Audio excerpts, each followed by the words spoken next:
That's okay. Screen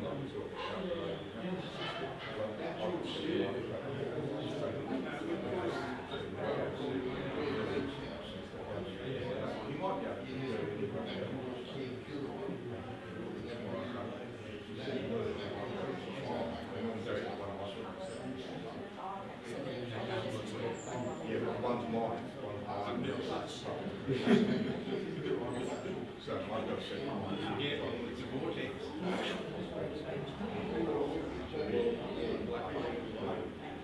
It might not be.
got about 2 months.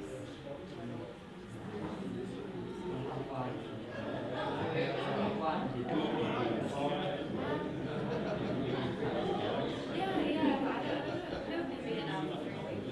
And then they went to some islands and stuff, kayaking, like Tango Beach, the Sims first time in the sea.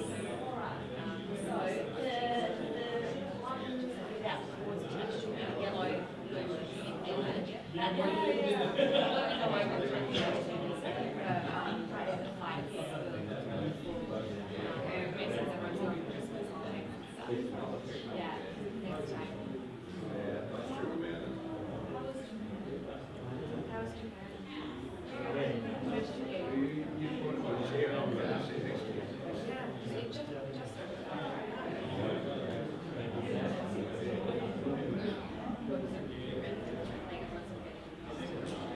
tourist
Good morning, everybody. My name is Elwyn Chong. I'm a Wakaman descendant from far north Queensland. And before we get started this morning, I'd just like to acknowledge that we are meted and gathered on the traditional lands of the Ramangiri and Nurrungiri people.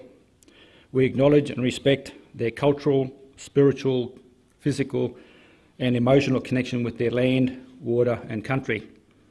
We also pay respect to their elders, past and present. That respect is also acknowledged and extended to all Aboriginal and Torres Strait Islander people throughout Australia. I would also just like to acknowledge those Aboriginal and Torres Strait Islander people and their friends who fought and gave up so much in order to get us equal rights in this country. Thank you very much.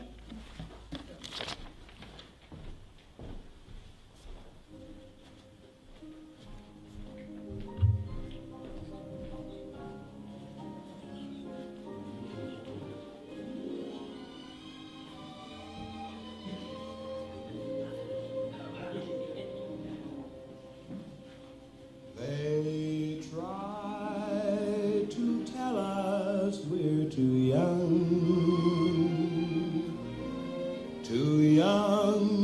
to really be in love. They say that love's a word we've only heard, but can't begin to know the meaning of. And yet we're not too young to know this love will last though years may go. And then someday they may recall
years may go,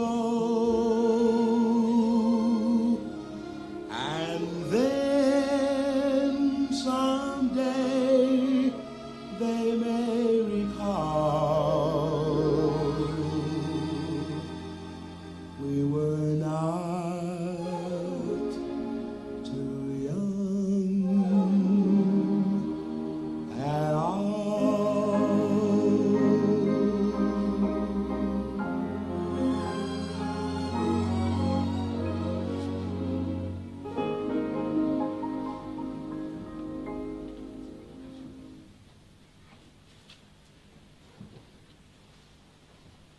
Friends, thanks for coming to share our thoughts with Betty.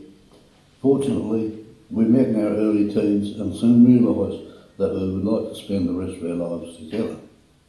With the blessing of our parents and friends, but to the disdain, including our officiating minister, Reverend Broadman, we married at the very young age of 20 and 18.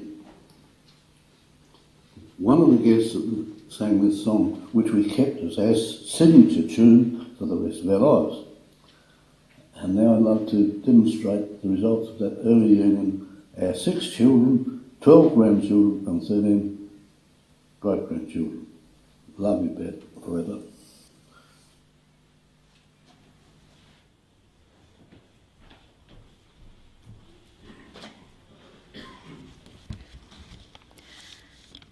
Hello and welcome to everyone who's attending today's ceremony. We're all here to remember and to reflect on the life of Betty Arney and to honour her passing. I'm Lisa. I'm Betty's eldest granddaughter and her second eldest grandchild, and it's my honour today to introduce our speakers and to guide you as we move through this funeral service. In particular, I would like to welcome those of us who couldn't be here in person today and who are attending via the live stream.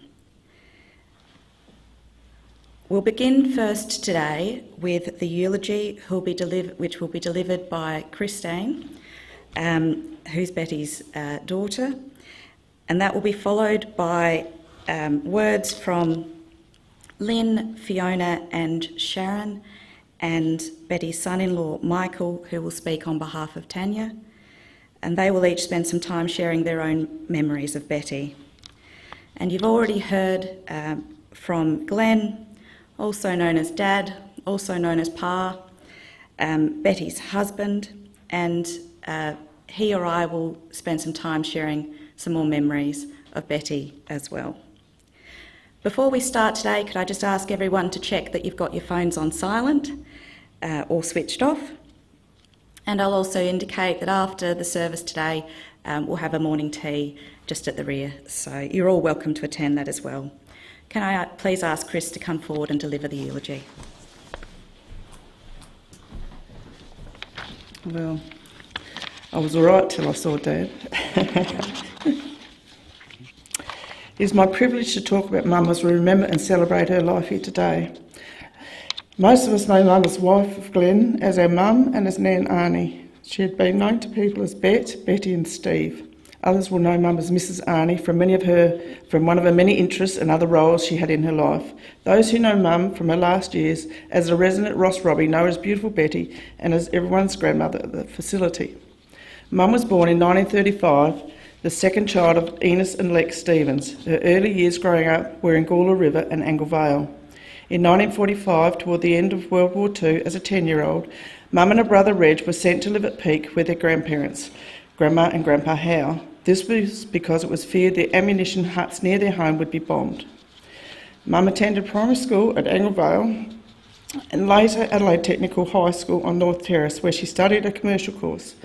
Along with 3 of her good mates, they completed the 4-year course in 3 years. Mum met Dad when she was in her mid-teens and still at school in Adelaide, where she lived with Auntie Reen, Grandma Howe's sister. Dad was a couple of years older and describes Mum as the epitome of class, educated and well-dressed. This was the beginning of their partnership in marriage and business. Mum and Dad married at Gawler West in 1953. After their marriage, Mum and Dad rented the Peak Post Office from Grandpa Howe. They had all the agencies at the post office, which included the local phone switchboard, fuel depot, insurance, banking, postal services and food staples. When the post office was bought by the Rowlands, Glenn went back to his love of farming for the Howes at Inverima, a farming property at Peak. As Grandpa Howe had just passed, Mum looked after their new baby, Sharon, and Grandma Howe. In 1957, Mum and Dad moved to Kalina, a farm about 5 miles out of Peak. Dad describes this as the start of life achieving things. They leased the farm for 5 years with right of purchase. Mum and Dad worked hard to improve the farm as they intended to buy it at the end of the lease. The house was dreadful. They set rabbit traps at night. Mum would run around them in the morning. Mum would have Sharon toddling along, me a baby in the pusher, and a bag of rabbits in hand. The rabbits that didn't make it to the dinner table would be taken to Peak and sold. This is just one example of Mum's hard work and determination. A young mother carving out a decent life for her family, giving everything a go, regardless of the roles women were expected to fill at that time in the communities in which Mum grew up and lived. It's also an example of the personal and business partnership that Mum and Dad forged, which has never broken despite difficult times and social expectations. Mum became an astute manager and businesswoman. She also provided emergency first aid in the district, conducted wool classing, drove trucks to the silos during harvest and transported stock and wool to Adelaide. When the new area school was built at Geranium, Mum was involved in setting up the school, which extended their network, and some teachers became lifelong friends. She was also active in netball. One of our photos shows Mum in 1954, aged just 18 or 19, in her netball uniform. Mum also did a lot of netball umpiring at local and association level. She was made a life member of Peak Netball Club. Mum also took the opportunity to work for the Bureau of Statistics, regularly travelling long distances on a monthly basis for national research studies. She gave up this role with the Bureau to care for her father, Papa Stevens, in his final years. Mum's later years were spent here in Victor Harbour, firstly for a short time at Clydesdale Drive. In some ways, she came home to her beloved Kings Beach, where her great-great-grandparents built a home. Staff at Ross Robbie know Mum was a happy lady, never complaining. She could still give Dad the look, though their relationship at this stage became one of quiet contentment in each other's presence. Our family, and Dad in particular, acknowledge and appreciate the respectful, loving care and support for Mum from the staff at Ross Robbie and Dr. Back during her 7-year stay. Mum and Dad have 6 children: Sharon, born in 1955, me in 56, Lynn in 60, Darren in 66 and Tanya in 68. Then in 1974, Mum and Dad bought Aylesbury Park at Jaybuck. Mum was pregnant with their youngest, Fiona, at the time they signed the contract. In the 90s, Mum moved her main base to Beaumont, with Fiona to complete her education, and Tanya lived with them for a number of years. It was also an opportunity for Mum to indulge her love of art, antique collecting and to travel. I've spoken quite a lot about what Mum did and her life journey over 87 years. She lived through tough times as a young woman bringing up a family, and in her middle to later years she had the means and opportunity to indulge her interests. Mum was a complex character. She was brought up with traditional values and learnt the skills that a woman of her era should: sewing, knitting and embroidery. She used these skills well. Bookkeeping and secretarial skills were learnt at school, were used in their partnership and in her voluntary work. Mum was an astute businesswoman and kept meticulous financial records. Mum would not accept the status quo in business. As an example, she reloaded lambs for sale at Loxton that did not reach their target price, much to the derision of others present. Mum also loved dancing, especially ballroom. She made the best chips, without mentioning her other culinary skills. I'm sure her older grandies will fondly remember Nan's deep fryer and the crispy chips ready when they came back from outing on the farm. Mum loved to travel. She was a citizen of the world and welcomed and encouraged reciprocal exchange students, both agriculture and Rotary exchange students, and welcomed people of different cultures and parts of the world into her home. She loved to know about and be a part of her children and grandchildren's achievements. In all of this, Mum encouraged us, her children, to break through barriers. She taught us that we could achieve whatever we set our minds to. Mum strove to ensure her children received the best education possible. In particular, she fought to give her daughters the education opportunity she would have liked for herself. She was a fiercely independent woman, in fact, an excellent role model. When we asked Dad what Mum was most proud of in her life, he said it was her children, 6 children, 12 grandchildren, 13 great-grandchildren. And so it's my privilege to recognise and celebrate the life of Mum, Betty Arney, nee Stevens, today with you all.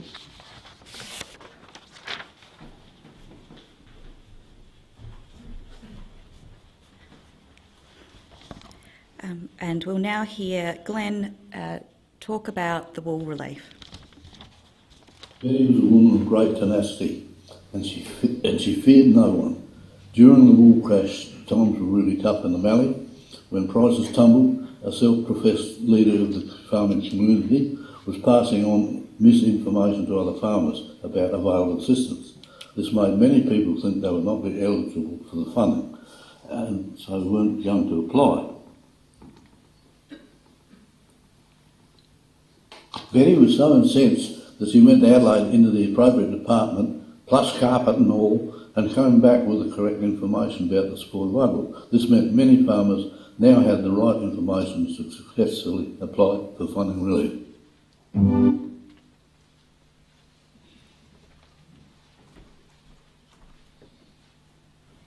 Can I now ask Lynn to come to the podium?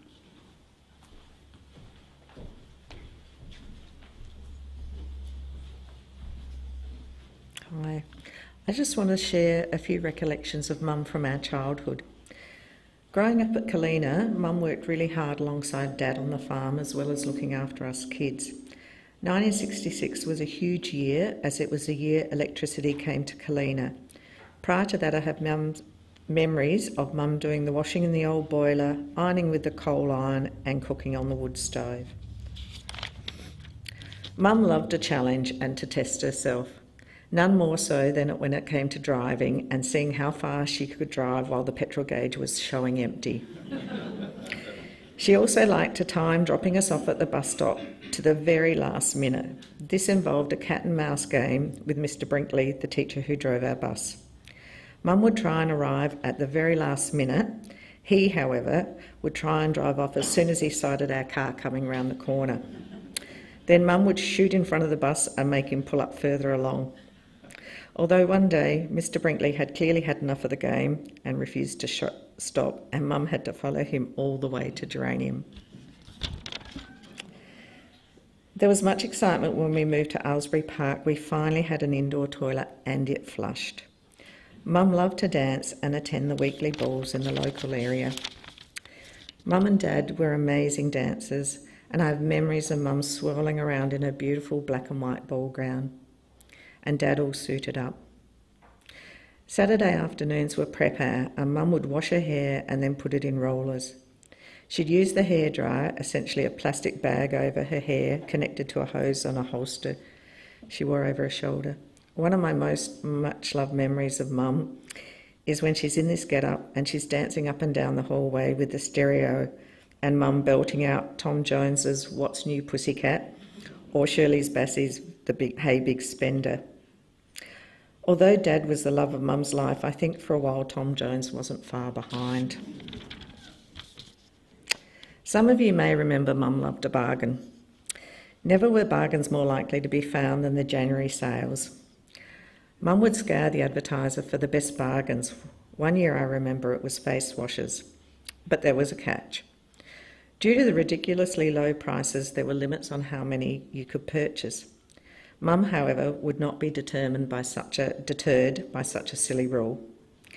She would give us older girls money, and then when the doors opened, we had to all beeline for the face washers. Of course, the route was planned in advance.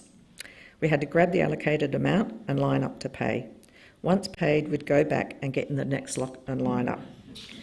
This would continue until one of us would notice that Darren had gone missing, and then we'd all madly dash to the elevators and lifts until someone would spot him riding one.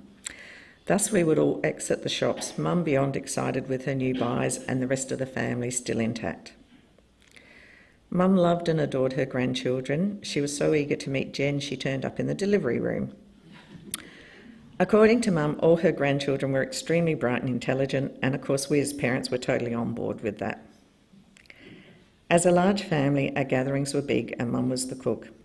In the early years, Mum was an exceptional cook. Later on, it became a little bit more of a lottery, and never more so than the failed Easter long weekend camping trip, which resulted in a large percentage of us not being able to tolerate pork for 2 or possibly 3 decades afterwards.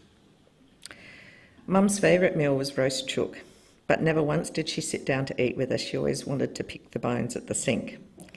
Later on, we came to realise that the bones also contained a large percentage of chicken skin, so beloved by Mum. Her ultimate treat was the parson's nose, and it was a gift of love for her to pass it on to one of the kids. Speaking of food, Mum had a secret stash of chocolate in their bedroom. I would wait till Mum went out, then I'd search the cupboards until I found it, always leaving enough so hopefully she wouldn't notice. Which, of course, sooner or later she must have, so she'd find another hiding place, which I would then have to search out. Over the many years this played out, Mum would never admit to her secret stash, and I would never admit to eating it. In many ways, Mum was ahead of her time. She believed in equal rights and respect for women. She challenged the status quo. She believed education was the pathway to choices and success. She counselled us to be independent and free thinkers, to question injustice and to go after what we wanted in life. Thank you, Mum, for those lessons. They are the cornerstone of my life. Thank you.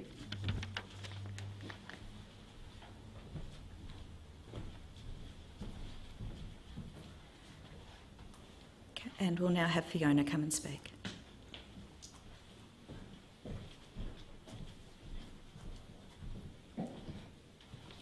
Hello everyone, thank you so much for attending Mum's service.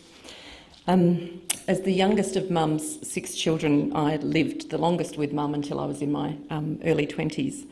And being the youngest and spending so much time with Mum, because my siblings were so much older, I often was almost a sole child, an only child, and I really was immersed in Mum's career and professional life and got to live it alongside her. I just have such fond memories of learning my 2 times tables while I travel in the car, in the truck, while Mum's dropping grain at the silo. Learning to read while Mum was going to the Bureau of Stats interviews all the way across the Mallee. Developing an understanding, sometimes an understanding I didn't want to be quite so intense, of antiques and art investments. While we went to clearing sales, auctions and gallery openings, I was her +1 often. And often Mum having the bookwork and all the financial information spread out across the table as she worked on the farm's business while I worked on my homework and prepared for my exams. Mum symbolised to me an incredibly strong work ethic. As Lynn mentioned, no limitations on what a woman could or should do or be, and a fondness for value for money. That fondness for value for money did lead us to tell a few porky pies. You never told Mum you paid full price for anything, ever. And she had a joy of obtaining a bargain.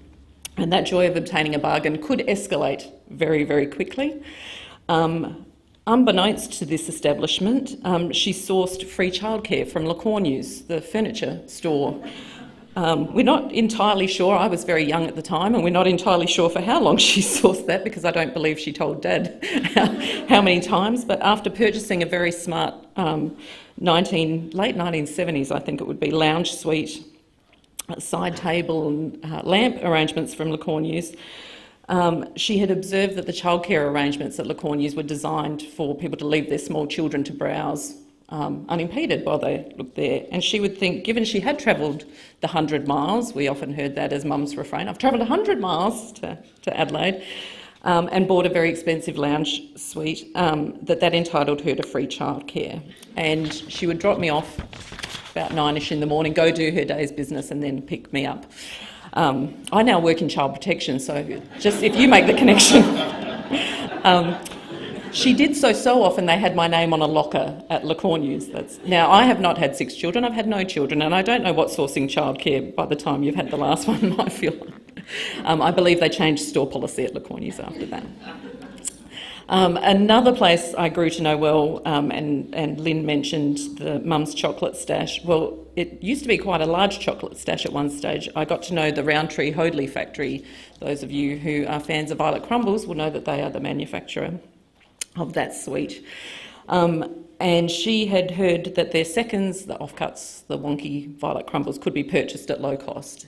And low cost for Mum was simply not good enough. And so she would take me as a very cute 4-year-old to the factory outlet with her and see if they would be willing to donate a box or 2 to the J-Buck Tennis Club.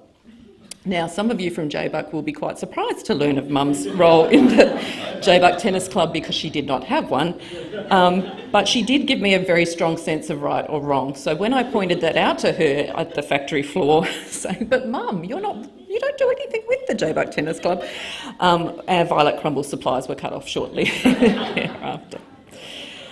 Mum loved for her children to reach their potential. She absolutely loved seeing us achieve what we wanted in life, and she was so proud of us and her grandchildren and great-grandchildren. We benefited enormously from her strong belief in a good education, hard work, as I mentioned, and expanding our minds through travel, the arts, and in my case, an avid fondness for reading. When I was a young girl in the Mallee, during those long school summer holidays that when you're in the Mallee, separated from the next farm by a couple of kilometres, seemed to drag on endlessly, she had organised for the Adelaide Lending Library to send me up parcels of books for me to read. And just the absolute joy of receiving that parcel, that brown paper parcel of books for me to read, and just seeing Mum's eyes just sparkle as I would unpack that package was just such a fond memory. Mum actually wasn't an avid reader herself, but she wrote beautifully. Her carefully crafted letters to her 6 children wherever we were around the globe are just something to treasure. Mum had a love of words. One of the favourite treats for Mum and I each week was to be together in the kitchen on a Sunday and attempt to complete, you may recollect, the absolutely vast Sunday Mail crossword. It was absolutely huge, and Mum and I would tackle that together. We never ever got completely through it, but we loved the challenge, and each week would come back undaunted to try it again. When we moved to Beaumont, this would take place on a Sunday after she had been to her beloved garage sales. Some of you may not have known Mum during her garage sailing years. She was a huge fan of it. And snagging a bargain for her children, their partners, or her grandchildren just made her day. She absolutely loved to find something that we needed or would love. We did learn a tip or two about garage sailing through this, which is if you are, in the old days, you would advertise through the newspaper, never ever put your full address out with the notice of your garage sale, or Mum and her garage sailing cronies would be there at 5 a.m. knocking on your door rather than 8 a.m. as you had advertised. Mum loved opening her home to others. This included her beloved Danish exchange student sons, Werner and Rennie. She loved seeing her children happy with their friends, and for me this meant frequent sleepovers at Jaybuck, and I can see some of you are here who your children spent time with me, and I spent time at your places as well. To pool parties at Beaumont. Mum never said no if I said, can someone come over or can I go stay at their place? And she loved to hear us as young people, and particularly young women, sharing our views about the world and the roles we would play in it. We were lucky enough to have Tanya, my beloved Tanya, live with us at Beaumont for a couple of years. And Mum, Tan and I would frequently curl up on the lounge together and watch whatever latest release from the video store or new comedy that Tan had found for us to share. We loved watching Blackadder. It was a particular favourite. And there was always a cunning plan between the three of us. And now Mum and Tanny have gone. And I keep those memories of the three of us and our cunning plans at Beaumont. And I'll keep them in my heart forever. Love you, Mum.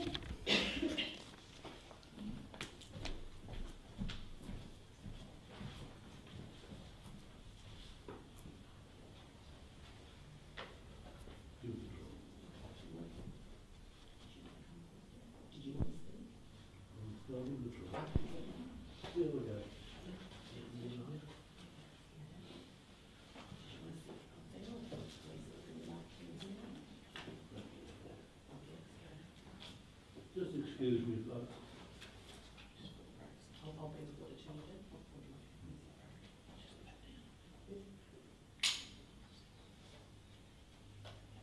Thanks, love.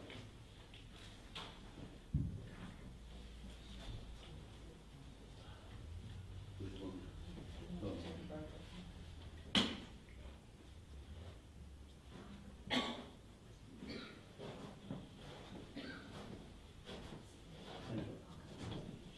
See you later.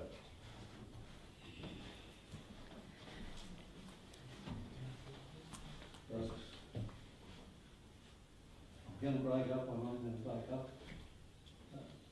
Pretty good, said. And she wouldn't push me. You can do it. Go and do it.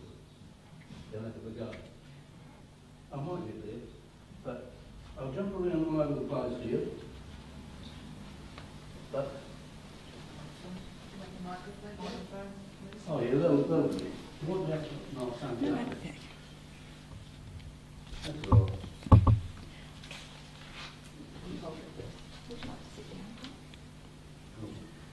I'll do as I'm told.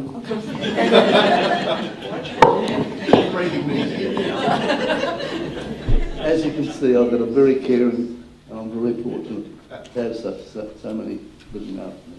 But just to start with, I think you should know a little bit. I might sound a bit sloppy today. How?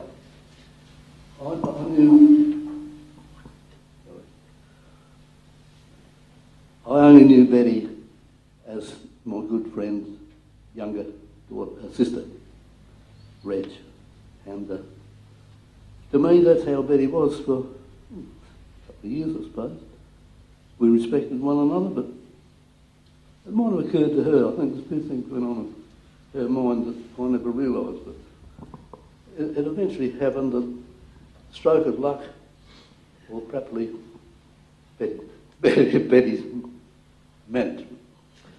It so happened that the family and Betty's family, apart from, we went somewhere and we had to pick Betty up on the way home. And in those days, when no seat belts or anything, it just happened to be, when we picked Betty up, it just happened to be one seat that in the car, in the back of the car, which happened to be my knee. Now, she could have very easily gone around the other side of the car and got in the other side. But I think she had this all pre-planned, and she finished up on my knee. And by the time we got home, I knew I was gone. But, excuse me jumping around all over the place, but yeah, it was just something that practiced.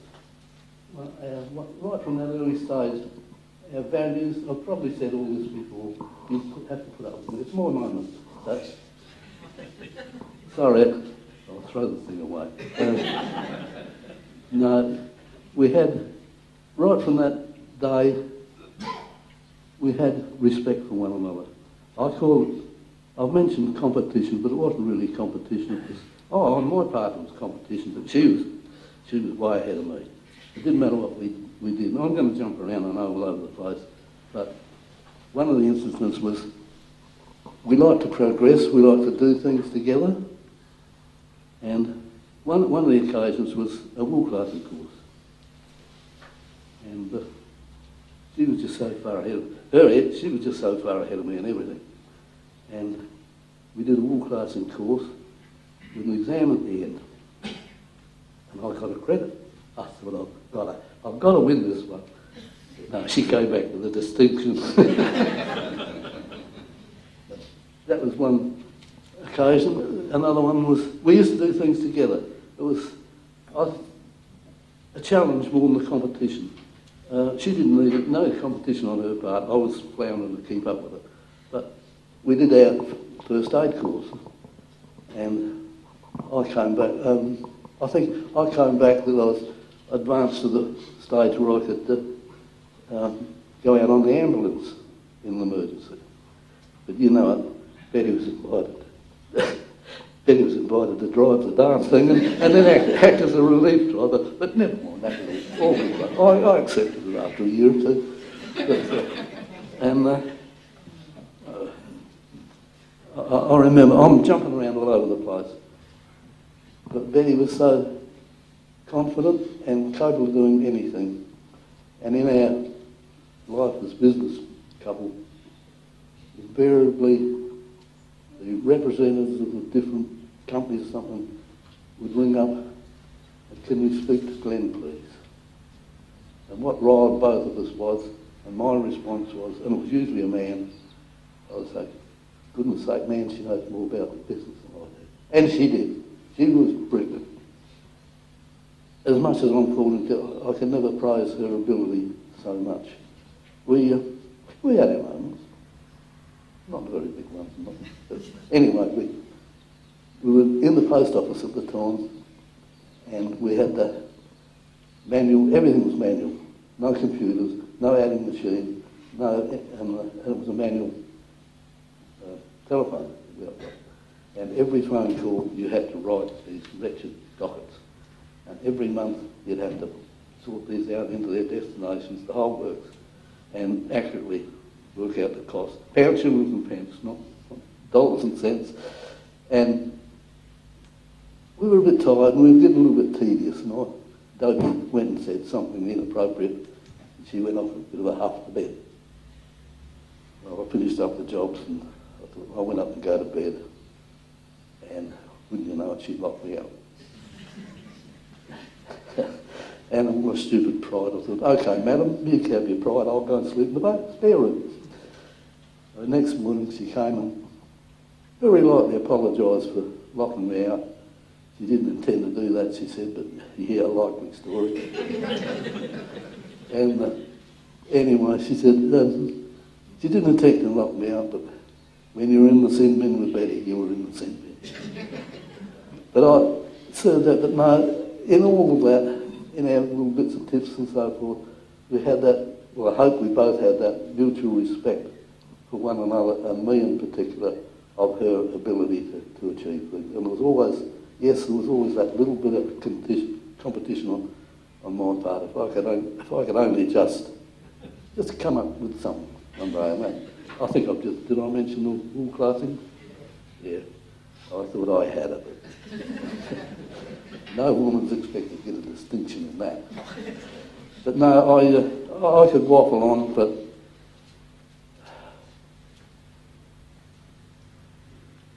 we got on so well, but all behind it, and without fail, our thoughts and care of our family were foremost. May not have appeared that way, but she wanted the best for her family, as you've heard, education-wise, anything. And she feared nobody. It's probably all been said, you've got to excuse me, but she didn't suffer, she would not suffer fools, and she feared nobody. She was brilliant. She was honestly brilliant. And I cannot speak highly enough. And what she put up with in those early days out on Kalina, I said to one of the girls, no other woman would have put up with it. And they said, no other woman would have even gone out there. And that's true. We could be the dirtiest job, doing the dirtiest job around the farm, and she recoiled from nothing of it, none of it. But she could go and scrub up and come back, and she'd still look like beautiful Betty. She was always there. And the sacrifices that she made for her family and me were never really appreciated. I tried to appreciate it, but underneath it all, when I think back, the depravity, and it was depravity that she went through, could not be equalled by anybody else.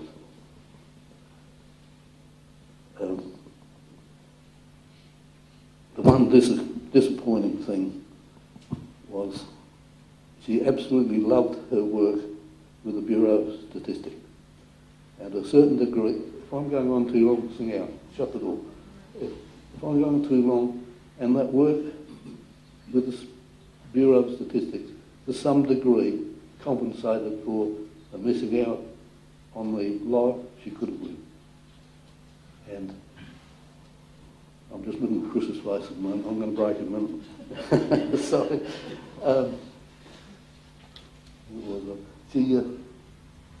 She really enjoyed that work.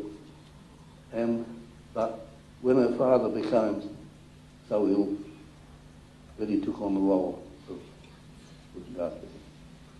And she did that to the last letter. She made sure his medication, his care for, she had everything done. And it was so disappointing that she couldn't carry on. After he had left us, I tried to encourage her to go back to the bureau doing that work. She loved it. But no, unfortunately, that caring and the circumstances afterwards had taken its toll. She lost her spark. She still was very capable of everything, but that little bit of spark, that had gone, and it never ever really returned. Some of the younger ones would never have seen that first vibrant Betty. I could go on, but I'm no good with words, but my admiration for her, we had our tests. We had to keep it alive. We both had a little bit of go in it. She had 10 times more than I did. She could achieve anything. And without going too far, you can understand my sentiments. I don't have to spell them out. She was it.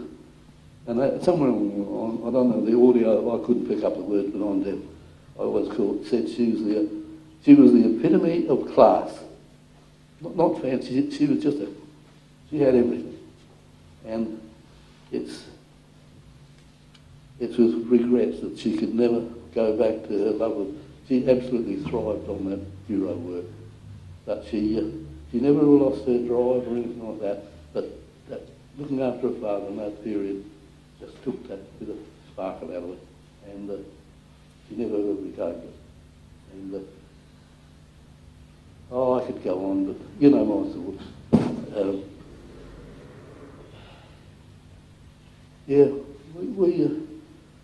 I might have said somewhere along the line, I probably passed over, I didn't refer to that. No good me trying to read those. I've got in their competition, but we complimented one another, I'm sure we did. But, I'm sorry. I've gone about as far as I can. But thank you, Betty, and thank you to the family. She was an incredible woman, and she raised an incredible family. I know I'm going to go in a minute, but never mind. You know my thoughts. Thank you, Betty, so much. Love you always.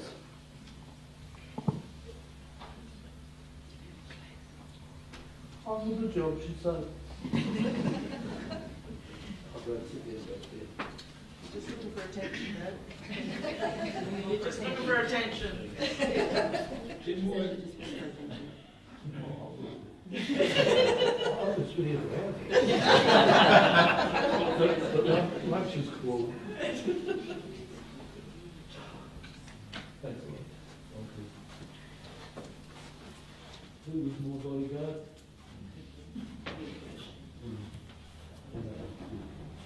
Thanks for very good advice.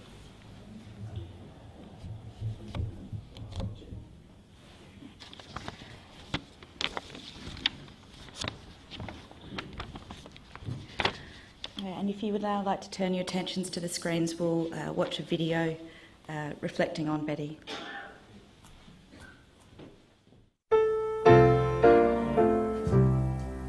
Looking out on the morning rain, I used to feel so uninspired. And when I knew I had to face another day, Lord, it made me feel so tired.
only thing that there's just too little of. What the world needs now is love, sweet love.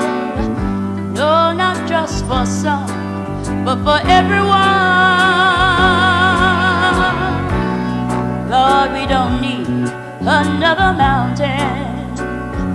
There are mountains and hillsides enough to climb, and there are oceans and rivers enough to cross, enough to last till the end of time. What the world needs now is love, sweet love. It's the only thing that there is just too little of. What the world needs now is love, sweet love. No, not just for some, but for everyone. Lord, we don't need another meadow. There are cornfields and wheat fields enough to grow, and there are sunbeams and moonbeams enough to shine. Won't you listen, Lord, if you wanna know?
Would Michael like to come forward?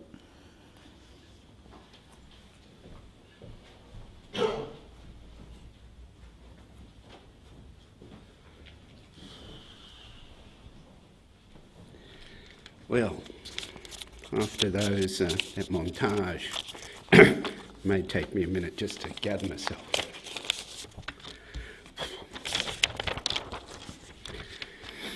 And then following Glenn isn't easy either. Oh.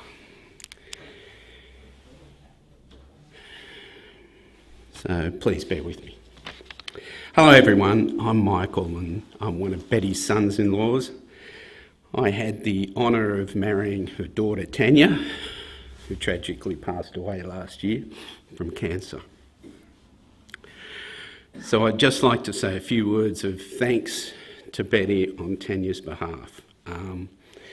I'll be repeating a lot of things that you've already heard.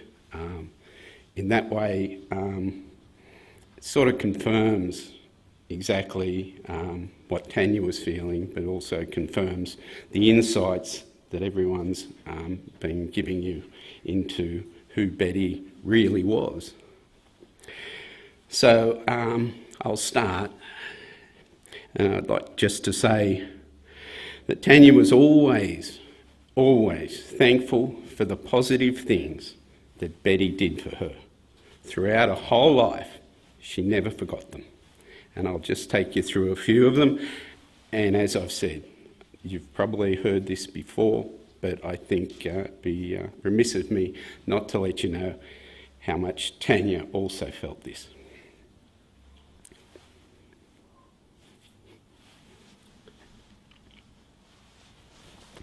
Tanya was grateful for the example that Betty set for her early in her life. She had memories, as you've heard there, of Kalina and how things were hard for Betty. She was only small when she left there, I think 5 or 6, but her memories of that time stuck with her for a whole life, including the period after Kalina when, again, they've gone to Aylesbury Park and things are, hard work, let's say. But what she admired so much was Betty's hard-working nature that you've all heard about, her determination, which you've heard about, also her intelligence and her can-do attitude. Tanya also greatly appreciated the importance Betty placed on getting a good education. And that continued in how she viewed her own children's upbringing and how she wanted things for them. Because from Betty, she saw how important this was.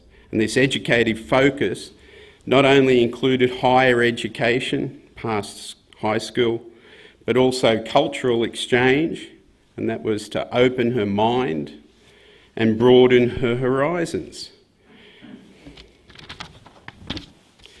So the period that Tanya spent in Norway ended up having a profound effect upon her for the rest of her life. And again, thanks to the encouragement of Betty and Glenn wanting that experience for their children. Tanya also credited Betty with being ahead of her time in many ways. And you've already heard this, but I'll just point out the way she saw it. She was impressed that Betty took on many roles and jobs normally associated with men. And she spoke many times of how she'd see Betty drive trucks to the market and take cattle, how she'd go and deal with the other people driving trucks who were always men, or be at the market where men would be the ones doing the bargaining. And Betty held her own. And Tanya never forgot the fact that she was capable in a man's world. And so, as such, Betty's actions helped give Tanya a strong belief in the ability of women. And that can-do self-belief stayed with Tanya throughout her life. And luckily, she was able to pass that on to her daughters. Tanya was also thankful that Betty had a large family. She loved growing up with so many loving siblings in her world, and she cherished time spent with them. And although she went and worked with Qantas and went to Sydney, the amount of time she would spend reflecting upon her childhood and her young adulthood here in Adelaide with her family, and the number of stories she would tell about her family with always such a twinkle in her eye. Once again, I can't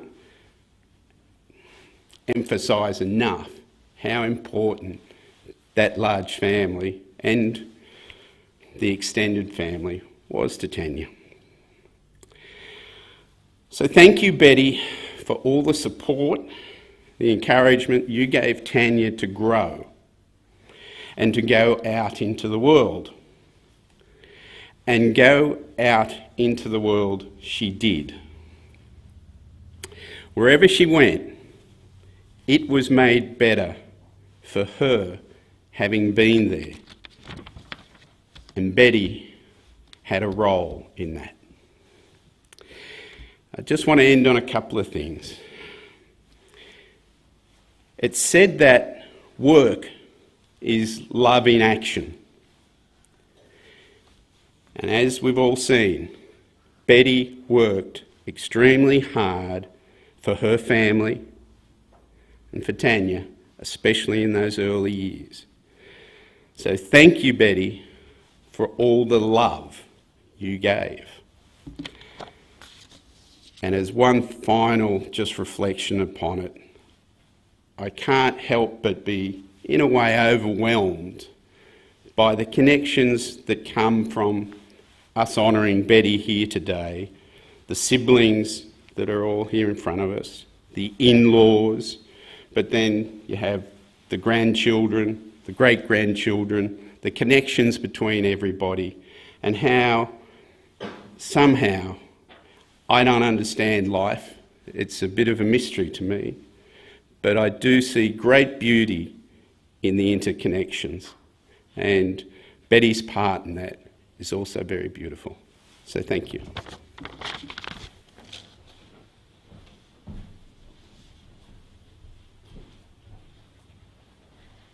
And now we'll have our last speaker. Mum, if you could come forward.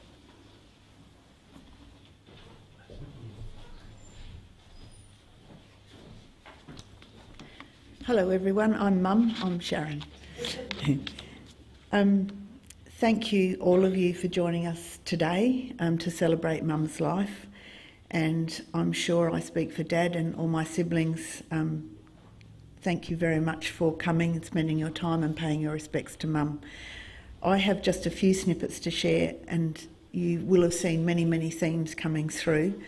I was born when Mum was just 20, so I guess I've seen, she's 87 when she passed, so that's 67 years of, which is, many people's innings in itself. So there's been lots of stories about Kalina and the farm at Peak, and people have talked about the hard work and the difficult conditions, and probably of all the siblings, and with Chris and Lynn, we know those most. But she was also really involved in community volunteering and activities, and we went to sport on Saturdays, and we went to church, and we wore these beautiful hats, if you remember, Chris, the things that you would only ever buy in a vintage shop now. Others would remember those, and the dresses and the whole bit. And we also spent a lot of time on very precious visits to grandparents, and I acknowledge our grandparents. They are also who supported and made Mum who she was. The dropping and picking us up at the bus stop, Lynn, and the number of times we had to walk home, and it was a long way home in the sun. And people have talked about Mum's expectations of herself, but she also had very high expectations about us and what we should achieve and aspire to. She had those expectations for herself, and she didn't have those opportunities. And Dad has said, in journeying with him in their partnership, that she missed out on opportunities that she might have had if she'd chosen a different path. But she chose that path. That was the path she chose. And she did make most of every opportunity that did come her way. And she expected us to do the same. And if we didn't, she made it really clear when our choices and actions didn't meet the potential we had. And the potential was the word that we heard a lot of, and we knew we'd not quite met that bar when she used the word potential. I was lucky enough to go to Japan, and you saw the photos of Mum at Mariko's wedding, and she went all over the world. And she went all over the world when there were no package tours as such. She did her own thing, and you have to admire that. And she made these many new experiences open to all of us. And she was a very passionate person. She didn't take anything on without going at it full bore. That applied to sport, work, and things that she did in later life when she and Dad had the means to do so. And many of you will know her passion for art and travel and collecting. She did these things to the fullest.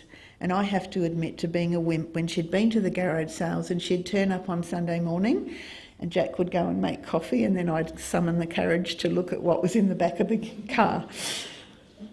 But now I appreciate the beautiful things that she did buy, and we wouldn't have those. We wouldn't have those lovely things if she hadn't gone out and bought them for us. So thank you, Mum. We also know she drove to Sydney solo on many occasions and turned up unexpectedly, and to many of us we received unexpected visits. And that was, in a way, her indulging what she could at that time, but it was also her love for us. She wouldn't have turned up on our doorstep if she didn't want to be with us. So that was fantastic.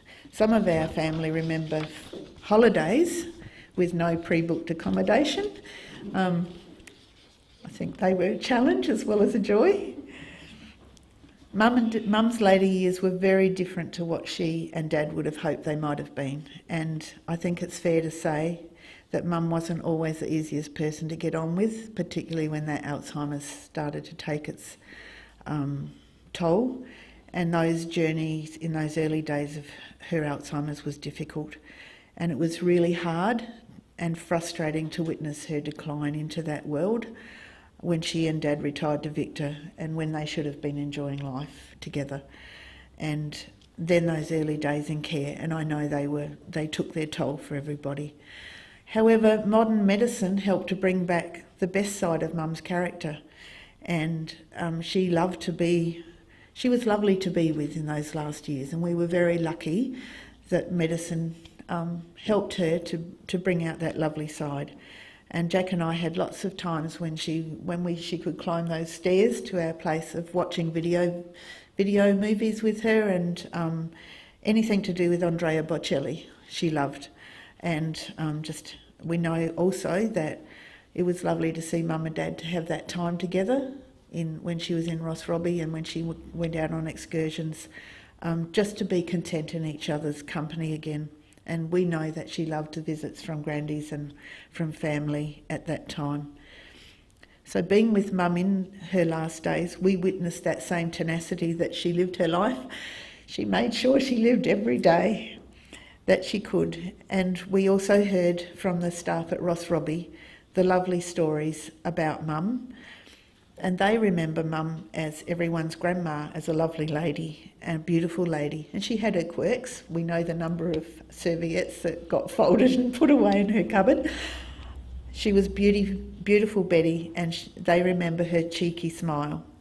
So whilst Mum wasn't the vibrant, intelligent woman that she was and the partner of Mum's early lives, personally I'm so glad that despite that sadness of her journey at Ross Robbie, Mum and Dad's final partnership was one of tenderness and love. So there's some personal thank yous on behalf of all of our family. A big thank you to the staff at Ross Robbie who loved and cared for Mum over 7 years. That's a long time, and they did love her unequivocally. To Mum's grandies for today's spread and for your love of Nan. The number of visits that you paid to her in her last days is really appreciated. To Jack and all of the in-laws, thank you for your love and respect for Mum. To my brothers and sisters for your love and support. And to all of you who are here today to celebrate Mum's life, whether in person or live chat, thank you very much. And then finally to Dad, because you say that Mum set us an example, but you've also set us an example, Dad, in your unwavering love and commitment to Mum. You've set us a huge example of fidelity and respect for your partner in life. So thank you. Thank you everyone for coming and celebrating Mum's life today.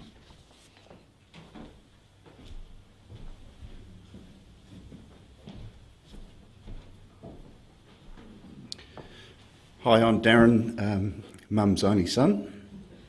Love you, Mum.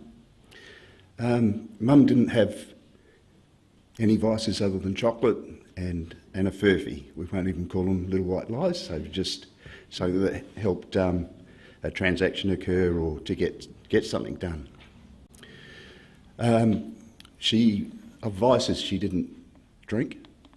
I bought a vineyard and made wine, and I certainly do. And even though she didn't drink, she didn't push it onto her kids that should be a course that they should take. She didn't smoke cigarettes. She lost her mum to lung cancer early in her life, and she loved her mum dearly, and I do remember that. She instilled in me a desire to be punctual, because in my teen years we were always bloody late. We could never get anywhere on time. Late for footy, hanging your shorts out the window trying to dry them because they got washed late before we got to the game.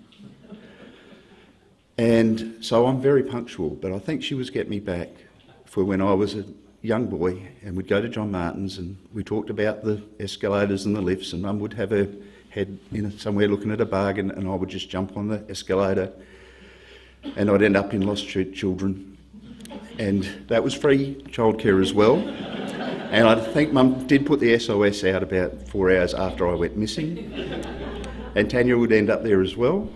And we came, not only did the Look On You staff know Fiona, but we were well known by the staff at John Martin's.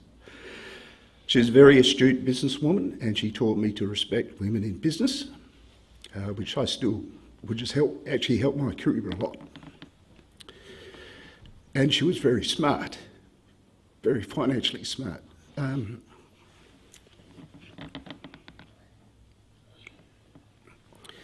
She ran the business. She would have been a leader in business structures and how to run finance of a business.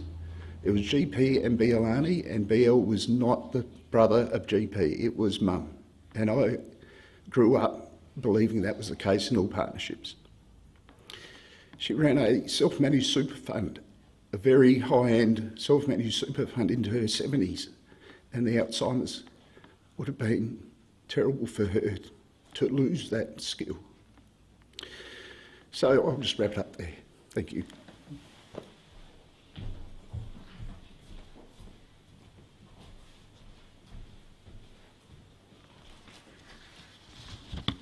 Okay, so thank you everyone for attending today. On behalf of Glenn and the entire Arney family, I'd just like to extend those thanks. As I said before, we'd like to invite you to stay on for some morning tea and to sign the memory book if you haven't already. And after the morning tea, anybody who's still around would be very welcome to go to Chris and Don's place afterwards. Now we have a moment if anybody would like to come up and pay their last respects to Nan, and then afterwards I'll invite the pallbearers to come forwards. But if anybody now would like to come forward.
And could the pallbearers please now come forward?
manca le parole, io sì lo so che sei con me, tu mia luna, tu sei qui con me, mio sole, tu sei qui con me, con me, con me, con